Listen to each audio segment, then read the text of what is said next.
नमस्कार, बहुत स्वागत है आपका अनादि टीवी पर। मैं हूं आपके साथ पारुल। आज की बहस उस सियासी चक्रव्यूह पर है जिसे सोशल इंजीनियरिंग के नाम पर बुना गया, लेकिन जो अब राजनीतिक फिक्सिंग के आरोपों में घिर गया है। यूजीसी के नए नियमों पर सुप्रीम कोर्ट के स्टे ने उत्तर प्रदेश की राजनीति में एक नया उबाल ला दिया है और इस आग में घी डालने का काम कर रहे हैं स्वामी प्रसाद मौर्य। लखनऊ में अपनी प्रेस कॉन्फ्रेंस के दौरान मौर्य ने भाजपा पर जो आरोप लगाए हैं वो न केवल तीखे हैं बल्कि सीधे सरकार की मंशा पर सवाल खड़े करते हैं। अनादि टीवी से बातचीत में भी उन्होंने बहुत सारे फैक्ट्स रखे हैं। स्वामी प्रसाद मौर्य का सीधा हमला है, सांप भी मर जाए और लाठी भी न टूटे। उनका आरोप है कि भाजपा ने जानबूझकर दोहरी चाल चली है। पिछड़ों, दलितों और आदिवासियों को खुश करने के लिए कानून तो बना दिया, लेकिन जब बात अदालत की आई तो कमजोर पैरवी की गई। मौर्य पूछ रहे हैं, अगर सरकार की नीयत साफ थी तो सुप्रीम कोर्ट में बड़े और दिग्गज वकीलों की फौज क्यों नहीं उतारी गई? क्या जानबूझकर केस को कमजोर छोड़ा गया ताकि सवर्ण वर्ग को संदेश दिया जा सके कि हम आपके हितों को आंच नहीं आने देंगे? इतना ही नहीं, स्वामी प्रसाद मौर्य ने शिक्षा संस्थानों में नियुक्तियों के आंकड़ों पर भी बम फोड़ा है। उनका दावा है कि आज भी विश्वविद्यालयों में 90 से 95% भर्तियां केवल जनरल वर्ग की ही हैं। वो पूछ रहे हैं कि आखिर सामाजिक न्याय का वो नारा कहां गया जो भाजपा हर चुनाव में बुलंद करती है? या भाजपा जानबूझकर SC, ST और OBC को सर्व समाज के सामने खड़ा करके अपना चुनावी फायदा देख रही है? लेकिन सवाल स्वामी प्रसाद मौर्य से भी है कि 2027 के चुनाव से ठीक पहले आंकड़ों की यह बाजीगरी क्या सिर्फ जातीय ध्रुवीकरण की कोशिश है? क्या फिक्सिंग का आरोप लगाकर वो विपक्ष के उस तटस्थ रुख को ढांकने की कोशिश कर रहे हैं जो पिछले कुछ दिनों से चर्चा का विषय बना हुआ है? आज की इस बड़ी बहस में स्वामी के सवाल, भाजपा का जाल, क्या वाकई कोर्ट में पैरवी लाचार थी या स्वामी की राजनीति उद्धार है? हमारे साथ मेहमान भी जुड़ेंगे, लेकिन उससे पहले कुछ प्रतिक्रियाएं हैं, वो आपको सुनवा देते हैं। भारतीय जनता पार्टी ने तो ये प्रूव कर दिया है कि ये स्टूडेंट्स को भी, आने वाली जनरेशन को भी जाति के नाम पे लड़ाना चाहते हैं। और डिवाइड एंड रूल का इन्होंने जो फॉर्मूला अपनाया है कि हर जाति के बच्चों को और हर जाति के लोगों को आपस में लड़ाने का इन्होंने काम किया है। और जो आज स्टेटमेंट्स आ रहे हैं कि लाठी भी ना टूटे और सांप भी मर जाए, तो ये जो आपने अपनी नीतियां आपने लाई है और आपने यूजीसी ला करके और इस तरीके से डिवाइड एंड रूल किया है, आगामी चुनाव में आपको उसी लाठी से आपको मार पड़ेगी और आपकी सरकार और जो सत्ता का आपके अंदर गुरूर और घमंड है वो जिस तरीके से चूर होगा वो भी नजर आता दिख रहा है। स्वामी प्रसाद मौर्य जी बिल्कुल सही कर रहे हैं। भारतीय जनता पार्टी की मंशा इस समाज को तोड़ने की, तार तार करने की है और जात के नाम पर जहर घोलना चाहती भारतीय जनता पार्टी अपनी वोट की राजनीति के लिए। आप यदि ओबीसी समाज के समर्थक होते, हितैषी होते, तो जो कांग्रेस पार्टी, राहुल गांधी जी लगातार जाति जनगणना की मांग कर रहे हैं, वो जाति जनगणना कराइए, हम आपका स्वागत करेंगे। एक कहावत है कि अगर आपने वाहन में बैठ करके सीट बेल्ट नहीं लगाया तो दुर्घटना के समय आपके साथ गंभीर खतरा हो सकता है। यही हाल स्वामी प्रसाद मौर्य जी का है। वह राजनीति में इतने लंबे समय से रहने के बाद आज सर्वोच्च न्यायालय के विषय पर भी टिप्पणी करने का हक पैदा कर रहे हैं। यह कितना हास्यास्पद है। उनको यह नहीं पता है कि सुप्रीम कोर्ट ने क्या देखा। सुप्रीम कोर्ट ने देखा कि आर्टिकल 14 जो फंडामेंटल राइट है प्रत्येक मानव का, और वह कहता है कि जात के आधार पर किसी के साथ कोई भेदभाव नहीं हो सकता। आर्टिकल 16, आर्टिकल 18, आर्टिकल 22, यह स्पष्ट फंडामेंटल राइट है प्रत्येक मानव का। ये फंडामेंटल राइट जब कमेटी इन नियमों को बना रही थी तब याद नहीं आया होगा शायद। कुछ चीजें आपके सामने रखती हूँ। 2019 में जब कमलनाथ जी की सरकार मध्य प्रदेश में थी, अब आप कह रहे हैं मध्य प्रदेश की क्यों बात कर रही हो, जरा सुनते जाइए। यहाँ पर 27% OBC आरक्षण का मुद्दा अभी भी चल रहा है। 14% OBC आरक्षण को 27% दिलाया गया था।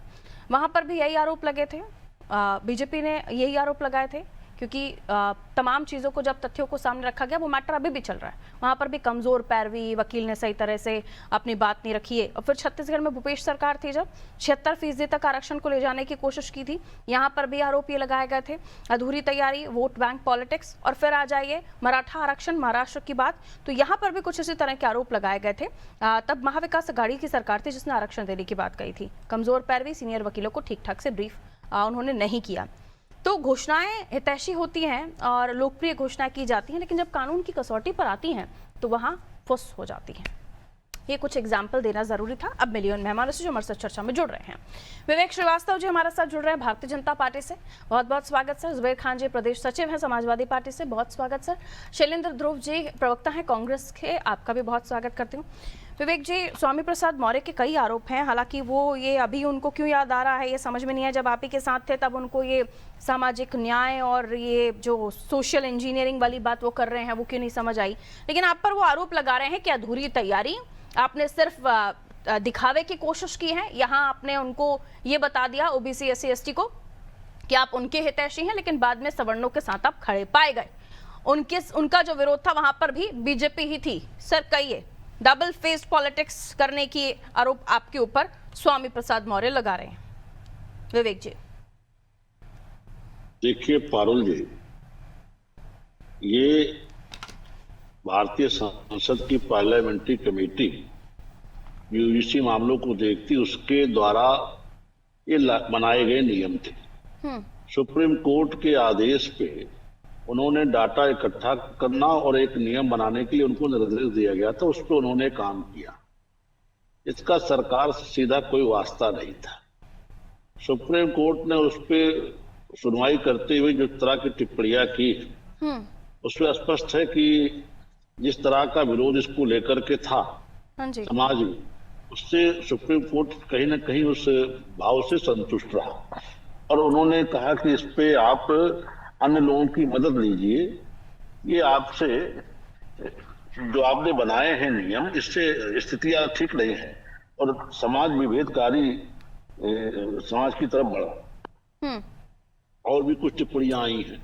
इस तरह से अमेरिका में काले लोगों का और गोरे लोगों का विद्यालय लगा है, वो भी एक जस्टिस महोदय के द्वारा टिप्पणी की। वो कह रहे हैं जब आप ये चाहते थे कि ये नियम हो, आप कह रहे हैं सरकार का सीधा कोई इसमें इंटरफेरेंस नहीं था, लेकिन लिस्ट देखिए तो सिकंदर कुमार, C सदानंद मास्टर, रेखा शर्मा, भीम सिंह, घनश्याम तिवारी, ब्रजमोहन अग्रवाल, शोभना बरैया, दर्शन चौधरी, ये सब आप ही के लोग थे। संबित पात्रा, रविशंकर प्रसाद, ये सब आप ही के लोग थे जो उस कमेटी में थे। सर आप ये इनकार नहीं कर सकते कि आपका कोई लेना देना नहीं था। दूसरी चीज ये वो कह रहे हैं कि कोर्ट तक मामला जब गया तो वहां पर अच्छे से पैरवी नहीं की गई।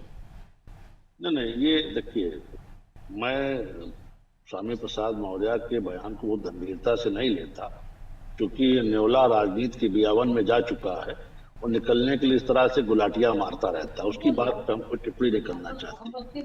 इससे ये है जो हम अपने सांसदों को भी इसमें क्लीन चिट नहीं दे रहे हैं, क्योंकि इस कमेटी के अध्यक्ष दिग्विजय सिंह थे। हमारे लोगों की जिम्मेदारी थी कि उनकी इन हरकतों के प्रति ज्यादा सतर्क रहते। जिस तरह का समाज इससे शैक्षणिक संस्थानों से बनेगा, हम उस तरह के समाज की कल्पना नहीं करते। हम जात की खाई को पाटने के लिए इस राजनीति में आए। हम शाखा से निकले स्वयंसेवक हैं। हमारे यहाँ कोई किसी की जात नहीं पूछता। उसी संकल्पना के साथ हम राजनीति पे हैं। हम इस खाइयों को गहरा करने के लिए नहीं राजनीति में हैं। तो जो इससे समाज बनने जा रहा था, उससे जात की खाइयां और गहरी होती और वो समाज को जाके आगे क्या देते, ये बड़ा प्रश्चिन्न के दायरे में है। तो जिस तरह से सुप्रीम कोर्ट ने इस पे डिसीजन लिया, हम उस फैसले का स्वागत करते हैं। हमारा क्लियर कट तो सभी को करना ही पड़ेगा। और वो ये भी कह रहे हैं, स्वामी प्रसाद मौर्य भी यही कह रहे हैं, एक नॉट फाउंड सूटेबल का मुद्दा 95% उन्होंने कहा कि जो आरक्षण जो नियुक्तियां हैं वो सवर्ण वर्गों को रखा जाता है, उनमें बाकी पदों पर आप देख लीजिए, बाकी पदों पर उन्हें रखा जाता है। जब वजह पूछी जाती है तो नॉट फाउंड सूटेबल का टैग दे दिया जाता है। इस पर आप क्या जवाब देंगे? ये तो हकीकत है, आंकड़ा इधर उधर हो सकता है लेकिन फैक्ट तो है। नहीं, ऐसा इसमें कोई सच्चाई नहीं। बाकायदा आरक्षण नियमावली का उत्तर प्रदेश की सारी भर्तियों में अच्छा सा पालन हो रहा है। यहाँ तक कि जो संविदा नौकरियां भी निकल रही, उसमें भी आरक्षण नियमावली का पालन किया जाए। उसके लिए शासन ने अलग से गाइडलाइन जारी की है, वो मेरे ही पत्र पे की है। एक आरक्षण नियमावली का संविदा नियुक्तियों तक में पालन सरकार कर रही है। ये उनका जो आरोप है बेबुनियाद है। कई विश्वविद्यालयों में जो आरक्षित सीटें हैं वहां पर भी नॉट फाउंड सूटेबल कहकर खाली सीट छोड़ दी जाती है, फिर सामान्य वर्ग को वहां पर नियुक्त कर दिया जाता है। नहीं, अब जैसे शेड्यूल ट्राइब में संख्या सबको मालूम कि नहीं मिलती है, तो जब नहीं मिलेगी तो शेड्यूल ट्राइब तो फायदा थोड़ी कर देगा। ठीक है, कुल मिलाकर अगर देखें आरोप है। तो ये पूरा अगर पारुल जी ये कहीं ठीक। से ये कहीं से बोलने लायक नहीं है भाजपा के सवाल लोग, पूछ रही हूँ, आप इसे पूछ सारे रहे लोग घिरे हुए हैं। हैं। रुक जाइए, पहले मैं शैलेंद्र जी को इन कर रही हूँ, उसके बाद आऊंगी आपके पास। ये तमाम पूरा मामला और बार बार यही सवाल उठ रहा है कि जाति जनगणना की बात करने वाले आप लोग, संविधान की किताब लेकर घूमने वाले आप लोग, शैलेंद्र जी, जितनी आबादी उतना हक करने की बात आप लोग कर रहे हैं, लेकिन जब यूजीसी नियमों पर बात आई तो चुप्पी साध कर रख ली। वहां ये कहा गया कि हक की लड़ाई से पीछे हटने लगे आप लोग विपक्षी दल, सही है क्या? नमस्कार जी नमस्ते सर। मैं बिल्कुल ये निराधार है। मैं खुद एक कांग्रेस पार्टी के जिम्मेदार होने के नाते, पदाधिकारी होने के नाते मैं पूरी जिम्मेदारी के साथ यूजीसी बिल का समर्थन करता हूं और सुप्रीम कोर्ट का जो अभी निर्णय आया है, मैं एक अधिवक्ता होने के नाते मैं उसका सम्मान भी करता हूं। लेकिन इसमें सरकार ने अपना पूरी ईमानदारी के साथ कमजोर पक्ष रखने के कारण नहीं, हेड भी मेरा टेल भी मेरा मत कीजिए ना शैलेंद्र जी। मैं एक अधिवक्ता हूँ इसलिए सम्मान करता हूँ। मैं कांग्रेस का कांग्रेस का पक्ष रख रहा हूँ तो मैं उस यूजीसी बिल को भी मैं समर्थन देता हूँ। डबल स्टैंड मत लीजिए। बिल्कुल, या तो सुप्रीम कोर्ट की बात को लेकर आप एक्सेप्ट कर लीजिए या फिर उस यूजीसी नियम को एक्सेप्ट कर लीजिए। दोनों में से एक बात करनी होगी सर। सर्वोच्च न्यायालय का सम्मान करता हूँ मैं, बिल का समर्थन नहीं करता हूँ। बिल का मेरा समर्थन है पूरी तरीके से। सम्मान तो सर्वोच्च न्यायालय को करना ही है, लेकिन जिस सरकार ने पार्लियामेंट्री बोर्ड की कमेटी का गठन हुआ, उसी पार्लियामेंट्री बोर्ड की कमेटी ने ये बताया कि जाति और वर्ग के नाम पर ये विशेष वर्ग का 118% की विश्वविद्यालयों में, उच्च शिक्षण संस्थानों में, महाविद्यालयों में बढ़ोतरी हुई है। ठीक है, अगर सरकार पूरी मजबूती के साथ न्यायपालिका में अपना पक्ष रखती तो निश्चित रूप से ये निर्णय नहीं आता। तो इसमें सरकार इंतजार कर रहे थे आप लोग आवाज उठाने से पहले, या ये जो अभी आप कह रहे हैं वो कहने से पहले कि कोर्ट तक मामला जाए, वहां से फिर स्टे लग जाए, तब हम ये बात बोलेंगे? दूसरी चीज कि कहीं न कहीं जो जाति भेदभाव को लीगलाइज कर दिया गया, इस फैसले से ये भी दर्शाया जाता है। अभी 69,000 शिक्षक भर्ती में इसी सुप्रीम कोर्ट में लंबित है। लगातार नौजवानों के भविष्य के साथ खिलवाड़ हो रहा है। उस पर भी सरकार को, न्यायपालिका को विचार करके तत्काल निर्णय आ जाना चाहिए। जो 20,000 घोटाला नौजवानों के साथ ओबीसी रस्सी के ये सारी बातें करने के लिए सुप्रीम कोर्ट तक मामला जाता, उसके बाद हम कैसे ऐसा डिसाइड करके रखा हुआ था पहले से कांग्रेस ने? नहीं, उस पहले क्यों नहीं बोले आप? पार्लियामेंट्री बोर्ड के अध्यक्ष हमारे पूर्व मुख्यमंत्री श्री दिग्विजय सिंह जी थे। उनके नेतृत्व में एक कमेटी बनी है, उसमें भाजपा के और सारे दलों के मेंबर ऑफ पार्लियामेंट और राज्यसभा थे। उसमें कहीं कोई दिक्कत नहीं थी। सरकार ने अपना पक्ष नहीं रखा है। ये तो पाया गया कि 118% की बढ़ोतरी हुई है। अभी हमारे बीजेपी के प्रवक्ता जी कह रहे थे कितनी बड़ी झूठ बोलती है भारतीय जनता पार्टी, और मीडिया में बैठ करके बोलती है और मंच पे भी बोलती है। इन्होंने कहा कि बैकलॉग के पद एसटी के और एससी के लोग मिलते नहीं है। इतनी बड़ी बात है कि आजादी के 75 साल बाद जो बात कही जाती है कि सारे पदों पे आरक्षण मिलने के बाद क्या उस तरह के लोग नहीं मिलते हैं? कांग्रेस ने कितना फुलफिल किया था सर आरक्षण के मुद्दे को? कितनी भर्ती करके गए थे आप? कितनी भर्ती करके गए थे? लोगों को भरा गया है। आप कितनी भर्ती करके गए थे? अरे मैं आप भर रहे हैं ना, आपसे मैं पूछ रहा हूँ। आपने कहा कि मिलते नहीं है। आपने क्या किया था? शेड्यूल ट्राइब कहाँ मिलते? तो दीजिए ना, आप तो करके दिखा दिए ना। आपके सरकार ने जातिवाद और धर्मवाद का इतना बड़ा प्रोपेगेंडा पैदा हुआ है। खेलने से मना कर दिया। अब बॉल उनके पास है तो आप कह रहे हैं कि नहीं, जातिवाद की राजनीति नहीं करते। एनीवेज वापस आइए, एक सेकंड रुक जाइए। ऐसे संवेदनशील मुद्दों पर विपक्ष की चुप्पी, कोर्ट के फैसले से, कोर्ट के निर्णय से पहले तक, जब तक कोर्ट का स्टे नहीं आया उसके पहले तक विपक्ष का मौन धारण करना ये क्लियर बता रहा था कि आप लोग फिलहाल तो स्टैंड लेने के मूड में नहीं है, क्योंकि ना सवर्णों के साथ आप लोग दिख रहे थे, ना आप लोग ओबीसी एससी के साथ। उस वक्त आपका मौन रहना ही आपको लग रहा था कि वोट बैंक के बंटवारे से बेहतर है चुप रहिए। दोनों हाथों में दूर रखना चाहते हैं। जननायक राहुल गांधी जी जाति जनगणना की बात कर रहे हैं। यूजीसी के मुद्दे पर क्या कहा उन्होंने? जननायक आपके राहुल जी ने यूजीसी के मुद्दे पर क्या कहा? अभी मध्य प्रदेश में इन्हीं जननायक कर्पूरी ठाकुर जी है भैया, भारत रत्न। सर्वोच्च न्यायालय में लंबित है। छत्तीसगढ़ में आदरणीय श्री भूपेश बघेल जी की सरकार थी। उन्होंने 76% आरक्षण जो ओबीसी वर्ग को और एससी वर्ग को देने का प्रयास किया। वो भी मामला जो है सर्वोच्च न्यायालय में आप लोगों ने पैरवी ठीक से नहीं की, सत्ता में रहते हुए पैरवी आप लोग आरक्षण के मामले में ठीक से नहीं कर पाए थे, है ना? महत्वपूर्ण विषय है, उसमें भी न्यायपालिका मेरे सवाल से भाग रहे हैं क्या शैलेंद्र जी? जवाब नहीं दे पा रहे हैं क्या? अरे मैं तो आपके जवाब दे रहा जननायक हूँ। राहुल जी ने यूजीसी मामले में क्या कहा था? मेरे जब ये जननायक विवाद राहुल हो जी रहा ने था, कहा- सड़क पर छात्र थे, तब क्या कहा था? उन्होंने यही कहा था कि विश्वविद्यालयों में जो है एक जाति वर्ग के विशेष के लोगों का कहाँ है प्रतिनिधित्व वो बढ़ा है स्टेटमेंट? और वही कमेटी कहाँ है पार्लियामेंट्री वो बोर्ड ने भी स्टेटमेंट? रिपोर्ट दिया है। कहाँ है वो स्टेटमेंट? अरे बिल्कुल स्टेटमेंट है, कहाँ लगातार है? मंच पे कह रहे हैं। दिखाइए। अरे कहाँ हजार बोले हैं? स्टेटमेंट है। कहाँ राहुल जी बोले हैं? लगातार 2014 से लेकर के 2026 तक ये सिंगल यूजीसी एक्टिव मामले आर्मी की में तरह कहाँ खड़े बोले हैं होकर के राहुल बात जी? करते हैं। यूजीसी एक जाति मामले में वर्ग राहुल जी विशेष का के लोगों दिखा का जो है दीजिए ना, प्रतिनिधित्व दूध का है। दूध पानी का पानी, क्लियर हो जाएगी कहानी। दिखाइए कहाँ बोले हैं? अरे आपको कोलंबिया तो लगातार में लोकसभा में जाके कह रहे हैं इस बात को। यूजीसी मामले को लेकर राहुल गांधी ने क्या कहा, ये बताइए मुझे। मैं बता तो रहा हूँ कि राहुल गांधी जी अभी लोकसभा में भी इस बात को कहे थे कि सभी विश्वविद्यालयों में, सभी न्यायपालिका में, पत्रकारिता में, इवन जो उसके अलावा और भी जो खास करके जो व्यवसायिक मामला है, जो बड़े उद्योगपति हैं, उसमें कहीं जो है ओबीसी एससी लोगों की भागीदारी नहीं है। कि जननायक राहुल गांधी जी तो कह ही रहे हैं कि यूजीसी अगर बिल जाति के जनगणना कराई जाएगी, अगेंस्ट या उसके फेवर अनुपात में की बात कर रही हूँ सर। ये सुनिश्चित हो। भाषण देने के लिए नहीं बोल रही हूँ आपको कि उन्होंने लोकसभा में भाषण आप कितना कर रही हैं। विस्तार से उसको कवर अप करने की कोशिश राहुल की या जी क्या तो- किया। यूजीसी राहुल बिल जी के लगातार समर्थन इस बात में, को कह रहे हैं, सवर्णों आप के उस बात समर्थन को में, कह रही हैं। ओबीसी एसटी के समर्थन में, इस पर स्टैंड क्यों नहीं आया आप लोगों का? मैं ना आप बिल्कुल सवर्णों की लड़ाई में खड़े दिखाई दिए, ना ओबीसी एससी एसटी की। वही तो कह रहे हैं स्वामी अरे प्रसाद भाई मौर्य ये आप किसी सभी से। जात की लड़ाई नहीं है ना। जाति की तो ये लड़ाई EWS थी। ये पूरा कोर्ट ने भी इसे माना कि इन सब चीजों से जातिगत भेदभाव पैदा होगा। उसे कोर्ट ने भी मैं इसको कह तो रहा इनकार हूं। नहीं किया। इसीलिए इस सरकार ने तो पक्ष मजबूती से नहीं रखा। मैं तो कह रहा हूँ कि कमजोर पक्ष रखा। उसमें आप देख लीजिए फिर डरे जो लोग अभी हैं। गजट बहुत जो smartly जारी डरे हुआ लोग है, हैं। गजट जो आया उसमें लिखा है स्टैंड क्यों नहीं ले पाए थे आप? न सवर्णों के साथ EWS का प्रावधान है आपका उसमें, संविधान बचाओ लिंग- या संविधान लिंग की का किताब है। लेकर चलना, कुछ नहीं दिखा सर, कुछ मैं नहीं कह- दिखा। आप आइए या तो- जुबेर मैं भाई को आपको अभी दिखाइए। दिखा रहा हूं। आप एक मिनट जहां रुकिए, मैं आपको स्टैंड लेना था, जहां आपको प्रदर्शन करना था, या इधर पाले में जाते, उधर पाले में जाते, नहीं जा पाए क्योंकि नहीं, वहां ये आपको गलत आरोप वोट लगा रही हैं बिखरने आप। की चिंता यहाँ सता रही इधर थी। उधर की बात नहीं थी, ये बात इधर उधर की निराधार बात थी ना। आप कर रही हैं। आपको या तो उनकी लड़ाई में आपको उनके हितैषी बनना था, या इनकी लड़ाई में इनके ये तो हितैषी बनना भाजपा था। की चाल थी ना। वही तो आरोप भाजपा की दीजिए। चाल- प्रसाद मौर्य, जुबेर किसी भाई को वर्ग आवाज की सुनाई नहीं दे रही है थी। क्या?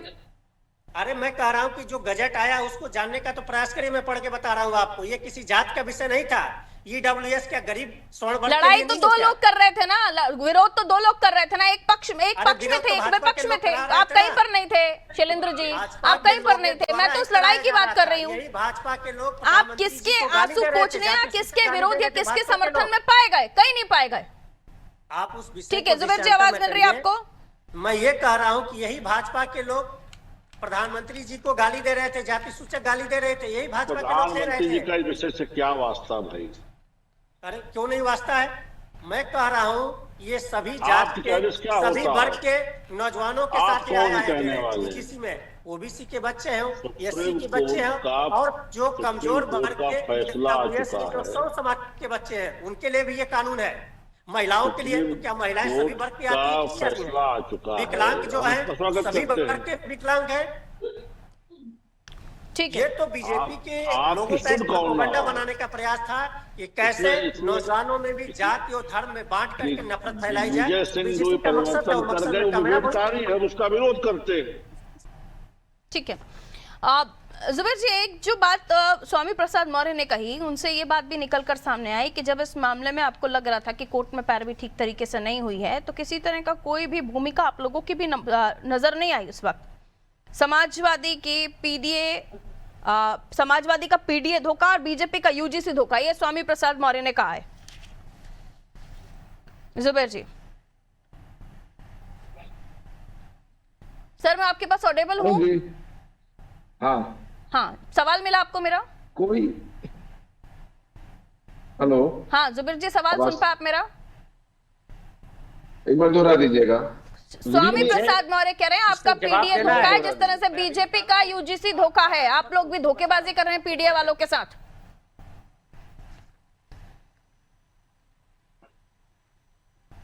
मुझे देखिए- एक समाजवादी देखिए- पार्टी के दीजिए। राष्ट्रीय अध्यक्ष हाँ, पहले ही कहिए। कह चुके हैं। वीडियो तो अवेलेबल मैं ये है। बताना चाह रहा एक हूँ, मिनट शैलेंद्र जी, वो अभी कनेक्ट हुए हैं, बोल लेने दीजिए उन्हें। कहिए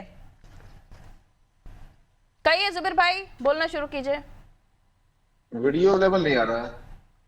वो आ जाएगा सर, अभी आपका फोटो दिख रहा है, आप अपनी बात समाजवादी- रखिए, समय निकल जाएगा। समाजवादी पार्टी के राष्ट्रीय अध्यक्ष पीडीए के महानायक, ये जो उनका संघर्ष है, इसके देख के देश के प्रधानमंत्री जी बौखला गए हैं। और इसी की तरह माननीय अखिलेश जी ने कहा है कि हम किसी बेगुनाह को फंसने नहीं देंगे और किसी पे अत्याचार भी नहीं होना चाहिए। समाजवादी पार्टी का स्टैंड क्लियर है। भारतीय जनता पार्टी जब से, एक तो ये लोग देश में हिंदू मुसलमान के बाद अब जातीय वर्ग में लोग आग लगाना चालू कर दिए हैं। आज पूरे प्रदेश में, देश में जिस तरह प्रधानमंत्री जी की बेइज्जती की जा रही है, हम लोगों को देख के दुख लग ये रहा स्वामी है। प्रसाद मौर्य तो आपकी लेकिन पार्टी की बेइज्जती किए दे रहे इस हैं। तरह का भेद, वो जो उन्होंने इंटरव्यू नहीं, दिया है स्वामी हमें, प्रसाद उसमें मौर्य- उन्होंने कहा राम गोपाल यादव जी ने नियमों का समर्थन किया लेकिन पार्टी तटस्थ रही। क्या सपा के भीतर इस मुद्दे को लेकर दो फाड़ हो गया है, एक दूसरे के साथ नहीं, सरफटाबल की देखिए, स्थिति बन गई है? ये स्वामी प्रसाद अब मौर्य पूछ रहे हैं जी। जो एक बयान चल रहा है कि सांप में मर गई लाठी ना टूटे, हाँ। इस बयान का मैं समर्थन करता हूं, क्योंकि भारतीय जनता पार्टी यही काम की है। एक तरफ से ऐसा नियम कानून बना के देश के लोगों को उलझा दिया और फिर कोर्ट में कमजोर पैरवी करके उसको इनके पक्ष में कर दिया। अब ताकि देखिए 2 दिन से, कल से पूरे देश में, प्रदेश में किस तरह एंटी जनरल लोग सड़क पे आ गए हैं। धरना प्रदर्शन बवाल चल रहा है, लोग नारे लगा रहे हैं, सड़क पे कर रहे हैं। तो क्या देश के जनरल के अगेंस्ट जो है, यूजीसी के जो पक्ष में लोग हैं, अब वो सुप्रीम कोर्ट के खिलाफ कह रहे हैं कि सुप्रीम कोर्ट इसको लागू करे। तो देश का माहौल भारतीय जनता पार्टी खराब कर रही है। और मैं कल भी आपके डिबेट में कहा था, माननीय देश के प्रधानमंत्री नरेंद्र मोदी जी, भाजपा के जो उत्तर प्रदेश के मुख्यमंत्री हैं, योगी आदित्यनाथ की बढ़ती लोकप्रियता को घबरा गए हैं और जनरल और ओबीसी और बैकवर्ड की लड़ाई ले आके अपने को फंस चुके हैं। और देश में जिस तरह आदरणीय सुप्रीम कोर्ट के बाद भाजपा के नेता कह रहे हैं आर्टिकल 14, आर्टिकल 18, आर्टिकल 21 लोगों की स्वतंत्रता है। अच्छा, अब ये आपके ध्यान यहाँ दे भी रहे बंटवारा हैं चल रहा है क्या इस चीज को लेकर? क्योंकि अभी स्वामी किसी प्रसाद को- मौर्य ने कहा कि आपकी पार्टी से सुप्रीम कोर्ट में एक बहुत वरिष्ठ अधिवक्ता हैं, वो अगर चाहते तो वो भी इस मामले में अपना पक्ष रख सकते थे, मजबूती से स्टैंड रख सकते थे, लेकिन देखिए, ऐसा हुआ नहीं। आप वो लोगों की हमारे भूमिका डगमग स्वामी डगमग प्रसाद ऐसा मौर्य जी, डोल रही है। हाँ, स्वामी प्रसाद मौर्य जी कोई समाजवादी पार्टी के नेता नहीं है। उनका काम है कहना, एक अच्छा चीज कहा उन्होंने कि सांप भी मर जाए, भाजपा का लाठी भी टूट जाए, तो शब्द कहा। निश्चित तो वो पूरे देश आपको भी के नहीं लोग बख्श रहे, समझ वो रहे हैं। आपको भी वहीं लपेट रहे हैं उसमें भी। नहीं, लपेट आपका नहीं रहे पीडीए हैं। स्वामी धोखा, प्रसाद मौर्य जी यही कह रहे हो, पीडीए के कहीं साथ से आप धोखा पीडीए कर रहे हैं। धोखा नहीं है, कहीं से पीडीए, यही तो बात है ना। तो अखिलेश उनकी जी, सारी बातों को अच्छा मानिए ना, ये नहीं, ये वाली बात अच्छी प्रदेश थी, में वो तो लोग अच्छी नहीं देख थी। रहे हैं। तो ओके। देख के आज देश के भाजपा, भारतीय जनता पार्टी और खास करके जो डबल इंजन की सरकार, जो केंद्र की सरकार है, बौखला गई है अपने 27 को देखने के लिए। ये आपस की लड़ाई का भी एक तो नतीजा आप दिख रहा इसमें है। गेन कर लेते, क्योंकि माइलेज जिस ले तरह लेते, उत्तर- कहीं तो समर्थन दिखाते जब लड़ाई चल रही थी। नहीं, तभी सुनिए आप ना तो पहले। सवर्णों के बहुत बड़े देश नेता हो में- जाते, बहुत बड़ी पार्टी हो जाते, या ओबीसी एसटी की हो जाते। आप नहीं, तो नहीं, दोनों सुनिए। जगह न्यूट्रल ही रहे, डिफेंस मोड पर रहे, कहीं कि न्यूट्रल- यहाँ जाएंगे तो यहाँ खाई, वहां जाएंगे तो वहां कुआ। ठीक है, ओके, टाइम से अपना बहुत छोटी छोटी टिप्पणी अपनी कीजिएगा। शैलेंद्र जी कहिए, क्या कह रहे थे? अभी मैं एक आंकड़ा आपको दिखाना चाह रहा था, अभी मैं राजपत्र भी खोला हूँ, ये बता रही थी, आपके द्वारा भी कहा जा रहा है इस बात को और बीजेपी द्वारा भी, ये एक प्रायोजित इनका एक एजेंडा था जो भारतीय जनता पार्टी तो जात में छत्तीसगढ़ में नौजवानों को बांटने 76% का। वाला आपका भी था, कमलनाथ जी की सरकार में आपका भी था, जो अभी तक बिल्कुल, कोर्ट में लटका हुआ मैं है। दिखा रहा हूँ, देखिए एजेंडा उद्देश्य सुनिए। हमारा बता रहे चला दिग्विजय मेरी सिंह बात- थे। छत्तीसगढ़ में भूपेश सरकार का भी एजेंडा फिर ऐसा ही था, बिल्कुल कमलनाथ जी नहीं का भी था, ऐसा ही वो था, जाति जो अभी आधारित- तक कोर्ट में लटका हुआ है। जातिगत जनगणना के आधार पे उन्होंने दिग्विजय अपना सिंह जो एजेंडा चला रहे जातिगत थे। जनगणना के आधार पे जो हिस्सेदारी होता आई तो थी, फिर उसी कोर्ट को आधार पे करने में उन्होंने क्या आवर्तन प्रॉब्लम थी सर? प्रधान कोर्ट को ने वहां लटका दिया ना, वहां पे लागू लटक गया ना कराया। आपका मामला। बाकी सुप्रीम कोर्ट में लंबित होगा। लोग यही तो हितैषी सवाल बातें है। करते हैं, लेकिन वहां जाके कानूनी दाव पेचों में आप लोग फुस साबित हो जाते हैं, क्योंकि नहीं, प्रिपरेशन यही आपकी तो प्रॉपर सुप्रीम नहीं कोर्ट होती पे है। भी सवाल ठीक खड़ा है, हो रहा है। पार्टी खुद लीगलाइज फंस चुकी किया है जा रहा अपने जाल है। में। अभी 69,000 शिक्षक भर्ती पे लगातार जो है नौजवान संघर्ष कर रहे हैं, सुप्रीम कोर्ट को निर्णय देना चाहिए। मध्य प्रदेश में जो है 14-17% से तो 27% लोग आरक्षण होना है। 70,000 शिक्षक भर्ती 70,000 लोग आपके लिए नौकरी बढ़िया कर रहे हैं। टॉपिक था, लेकिन यूजीसी जैसा नेशनल लेवल का मुद्दा जिस पर पूरे देश में सवर्ण विरोध कर रहे थे, वो आपके लिए छोटा टॉपिक था। ओके, इधर आपकी तलवार जो है उसमें उसकी धार में कुंद पड़ गई थी। कहिए विवेक जी, कहिए यूजीसी के साथ साथ बाकी मुद्दे भी हैं सर, जो जातियों को खुश करने वाले हैं, वहां पर भी थोड़ा ध्यान दे लीजिए। शिक्षक भर्ती मामला भी, जात को प्रतिनिधित्व मिलना चाहिए, उनके हिस्सेदारी हाँ के वही अनुपात से लॉजिक वही था। कहिए विवेक श्रीवास्तव जी। एक विशेष वर्ग के लोगों ओके को सर, कब्जा टाइम हो गया साहब, है। शैलेंद्र जी आपकी बात आ गई। एक ही चीज को लंबा बोलेंगे तो बदल नहीं जाएगा मतलब उसका। विवेक जी प्लीज बोलना शुरू कीजिए। उस पे तो सवाल खड़ा होगा ना चुप मैडम, कराइए यही तो। हमारे राहुल गांधी। ओके शैलेंद्र जी, और राहुल जी को बोलिए कि संविधान वाली किताब लेकर खड़े होकर दिखाइए वापस सवर्णों के साथ। पारुल जी ने चुप कराइए। ओके, कोई भी कहिए विवेक जी। देखिए पारुल जी, जो एजेंडा कांग्रेस का था वो दिग्विजय सिंह ने उसको करने की पूरी कोशिश की। हमारी नाराजगी अपने सांसदों से इस बात की कि उन्होंने सावधान रहना था दिग्विजय सिंह के लिए, वो नहीं रहे, दिग्विजय सिंह अपनी कारस्तानी कर गए। अनुशासन सुप्रीम की कोर्ट बात ने करने वाली पार्टी के अगर नेता कार्यकर्ता ये बात कहेंगे सर तो गले से नहीं उतरेगी। कि आपकी परमिशन के बगैर और आपकी जानकारी के बगैर आपके सांसदों ने इस मामले में मोहर लगा दी, ऐसे होने दिया गया, तो ये गले से नहीं उतरेगा। आप लोग समझदार हैं, आपके विवेक पर छोड़ती हूँ कौन किस तरीके से किसका पक्ष लेने की कोशिश कर रहा है। जाति की बात सभी कर रहे हैं, सबके हितैषी सभी को बनना है, लेकिन स्टैंड नहीं ले पा रहे हैं। ये मामला कोर्ट में गया, स्टे कोर्ट की तरफ से दिया गया, लेकिन स्वामी प्रसाद मौर्य की जो टिप्पणियां सामने आई हैं उन्होंने सब पर सवाल उठा दिए हैं। उन्होंने कहा सपा का पीडीए धोखा, यूजीसी भी धोखा, और सरकार ने जिस तरीके से यूजीसी कोर्ट में गया वहां पर पैरवी ठीक से नहीं की।